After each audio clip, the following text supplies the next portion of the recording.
Shalom, Assalamualaikum warahmatullahi wabarakatuh. Om Swastiastu, Namo Buddhaya, Salam Kebajikan.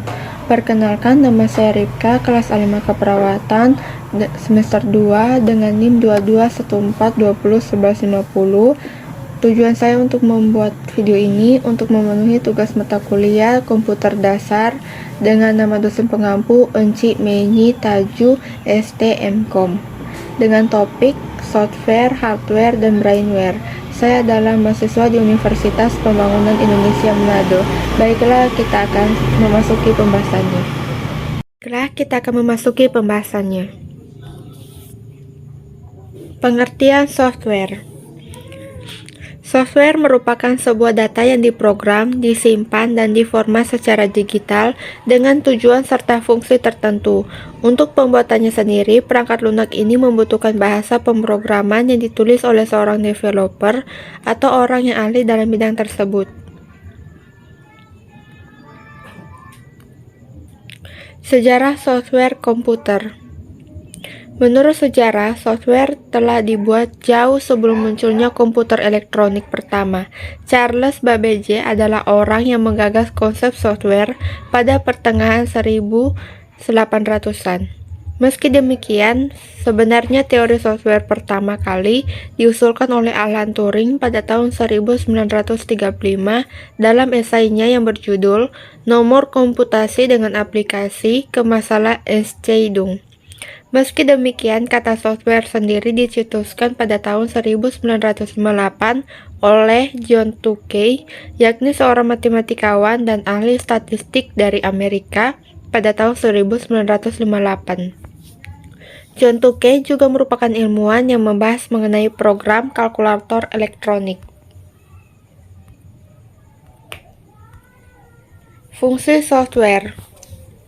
Software memiliki fungsi untuk mengatur hardware atau perangkat keras yang ada pada komputer.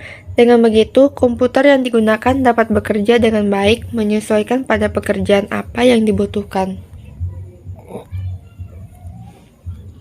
Contoh-contoh software. Yang pertama, Microsoft Word.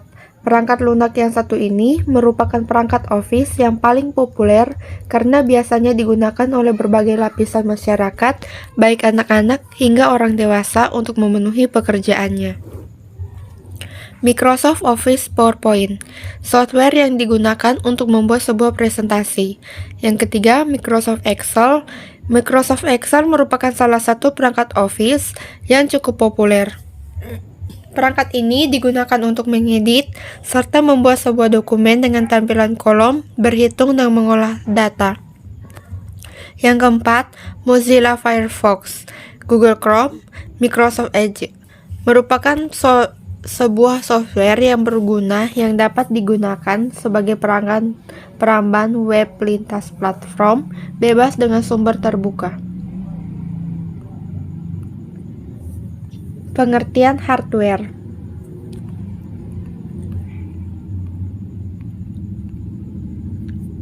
Hardware atau perangkat keras komputer adalah peralatan di sistem komputer yang secara fisik terlihat dan dapat dijamah sebuah bagian fisik komputer, dibedakan dengan data yang berada di dalamnya atau yang beroperasi di dalamnya, dan perangkat lunak yang menyediakan instruksi buat perangkat keras untuk menyelesaikan tugasnya. Sejarah hardware. Yang pertama, generasi pertama 1946 sampai 1959. Periode awal perkembangan hardware dimulai pada tahun 1946 hingga 1959. Kurun waktu tersebut juga dikenal sebagai periode komputer generasi pertama.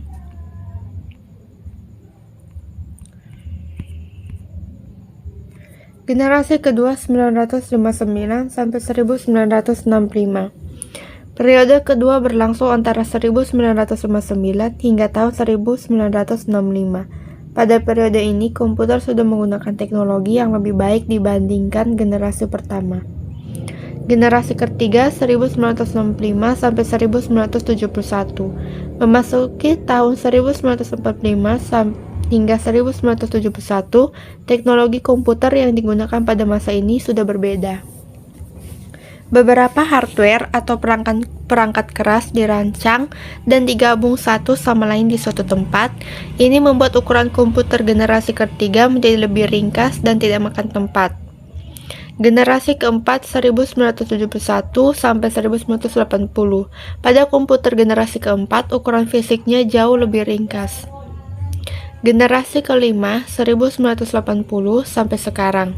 Perkembangan komputer generasi kelima berlangsung dari tahun 1980 hingga saat ini. Pada komputer generasi terbaru ini sudah menggunakan berbagai jenis teknologi modern. Fungsi hardware. Yang pertama, menerima input. Yang kedua, mengelola data atau informasi. Yang ketiga, memberikan output. Yang keempat, menyimpan data atau informasi. Contoh-contoh hardware. Yang pertama, keyboard, memberikan input berupa teks. Yang kedua, mouse, memberikan input berupa gerakan kursor. Yang ketiga, scanner, mengubah dokumen analog menjadi digital atau memberikan input berupa gambar. Yang keempat, webcam atau kamera, memberikan input berupa video. Yang kelima, mikrofon, perangkat yang digunakan untuk memberikan input berupa audio pada sistem komputer. Pengertian brainware. Brainware adalah orang yang menggunakan perangkat komputasi. Selain itu, istilah brainware bisa diartikan perangkat intelektual.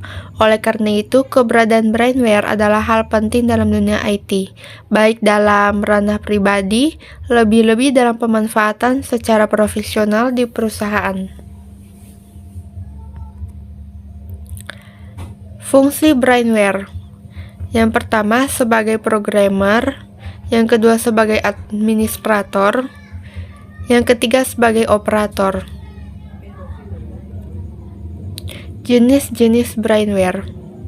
Yang pertama, project manager. Salah satu jenis brainware adalah project manager. Ia bertanggung jawab untuk merencanakan segala proyek, pembuatan jaringan, dan program. Yang kedua, sistem analis. Sistem analis adalah jenis brainware yang mengawasi kinerja program maupun hardware yang digunakan perusahaan.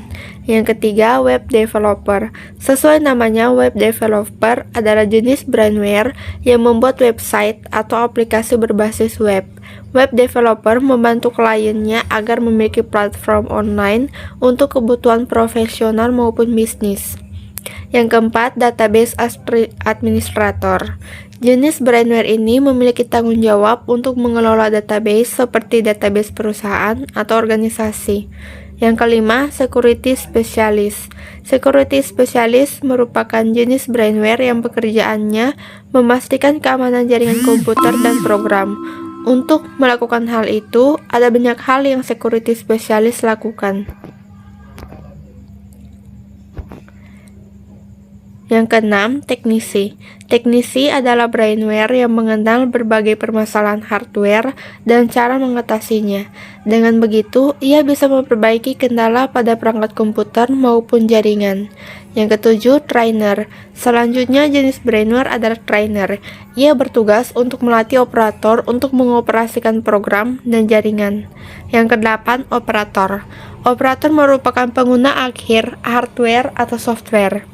Jadi siapapun yang menggunakan perangkat komputer dan program bisa disebut operator.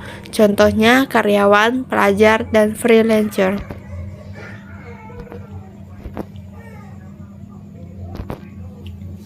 Contoh-contoh brainware. Yang pertama, netters. Pengguna internet yang menjelajahi web atau mencari informasi. Netters dapat berbentuk sebagai individu, kelompok, atau organisasi.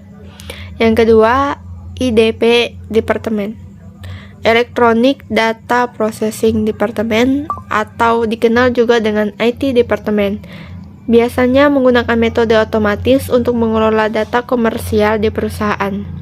Yang ketiga, sistem jaringan, yaitu sistem jaringan yang terdiri dari banyak layanan untuk pengguna komputer seperti layanan DNS, HTTP, file, dan lain-lain sebagainya. Kesimpulan, Pasalnya, dengan software itulah yang menjadi suatu perintah program untuk menjalankan kebutuhan atau sebagai otak dari sebuah komputer. Sejarah software komputer, software dapat didefinisikan sebagai instruksi terprogram yang disimpan di dalam memori komputer digital dan berbentuk sebagai program yang cara penggunanya yaitu dengan dieksekusi oleh prosesor.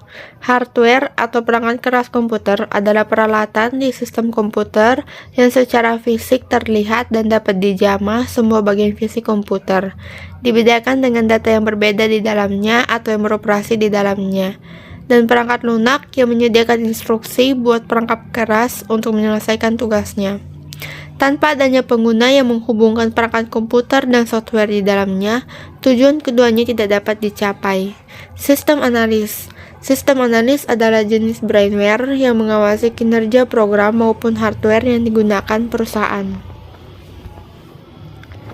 Sekian presentasi saya, jika ada kata yang salah mohon dimaafkan. Terima kasih.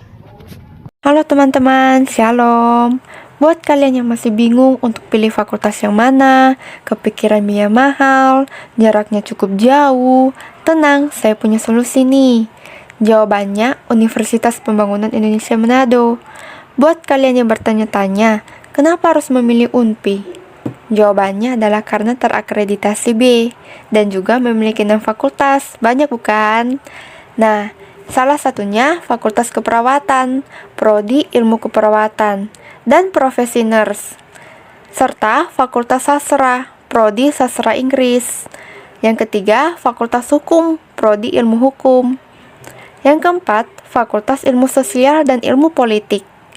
Yang kelima, Fakultas Teknik, Prodi Teknik Sipil dan Prodi Elektro. Serta Fakultas Pertanian, Prodi Agribisnis. Tunggu apa lagi? Ayo segera bergabung di UNPI Manado. Ditunggu ya.